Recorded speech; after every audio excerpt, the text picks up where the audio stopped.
Serial నటి యష్మి గౌడ ఈ వారం బిగ్ బాస్ హౌస్ నుంచి ఎలిమినేట్ అయ్యింది. టాప్ 5 వరకు పక్కా ఉంటుందని భావించిన యష్మి ఇలా 11వ వారంలోనే ఎలిమినేట్ అవటం షాక్ ఇచ్చింది. అసలు యష్మి ఎలిమినేషన్ కి కారణాలేంటి అనేది ఇప్పుడు తెలుసుకుందాం. కృష్ణ ముకుంద మురారి సీరియల్లో ముకుందగా తెలుగు ప్రేక్షకులకు దగ్గరైంది. అదే పాపులారిటీతో బిగ్ బాస్ సీజన్ 8లో కంటెస్టెంట్ గా అడుగుపెట్టింది.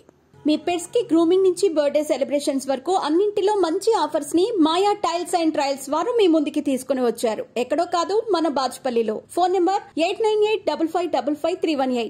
బిగ్ బాస్ లో అడుగుపెట్టిన యష్మి మొదటి వారంలోనే బిగ్ బాస్ ఇంటి మొదటి చీఫ్ గా ఎన్నికై అందరి దృష్టిలో పడింది. ఆ తర్వాత 2 వారాలు కాస్త డల్ అయిన యష్మి 3వ వారంలో నామినేషన్ ప్రక్రియలో సోనియాపై మాటలతో విరుచుకుపడింది. పృథ్వీ, నిఖిల్ విషయంలో సోనియా గురించి బుల్లెట్ పాయింట్స్ మాట్లాడి నామినేషన్లో అల్లాడించింది. ఆడియన్స్ ఏమనుకుంటున్నారో అవే మాటలు యష్మి కూడా సోనియా మొహంపైనే చెప్పటంతో ప్రేక్షకులకు బాగా కనెక్ట్ అయ్యింది. సోనియా నామినేషన్ తర్వాత యష్మి గ్రాఫ్ అమాంతం పెరిగిపోయింది. దీంతో అంతా యష్మి టాప్ 5 కన్ఫర్మ్ అని అనుకున్నారు. కానీ ఆ నెక్స్ట్ వీక్ నుంచి యష్మి తన ఆటను పూర్తిగా పక్కన పెట్టేసింది. సోనియా వెళ్లిన తర్వాత ఆమె ప్లేస్ ని యష్మి భర్తీ చేసింది అనే ఫీలింగ్ కలిగించింది ప్రేక్షకుల్లో.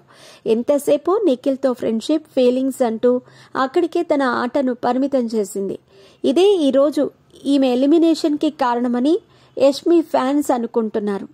ఇక వైల్డ్ కార్డ్ ఎంట్రీ వచ్చాక యష్మి ఆట చాలా తక్కువగా కనిపించింది.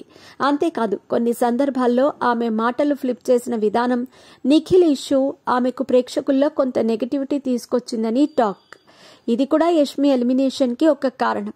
వీటితో పాటు ఈ వారం కే బ్యాచ్ అంతా నామినేషన్స్ లోకి రావటం పెద్ద మైనస్ అయ్యింది. పృథ్వీ, నిఖిల్, యష్మి, ప్రేరణ ఒకేసారి నామినేషన్లో ఉండటంతో ఓట్లు స్ప్లిట్ అయ్యాయి. ఇది కూడా యష్మి ఎలిమినేషన్ కి కారణమై ఉండొచ్చనే టాక్ నడుస్తోంది.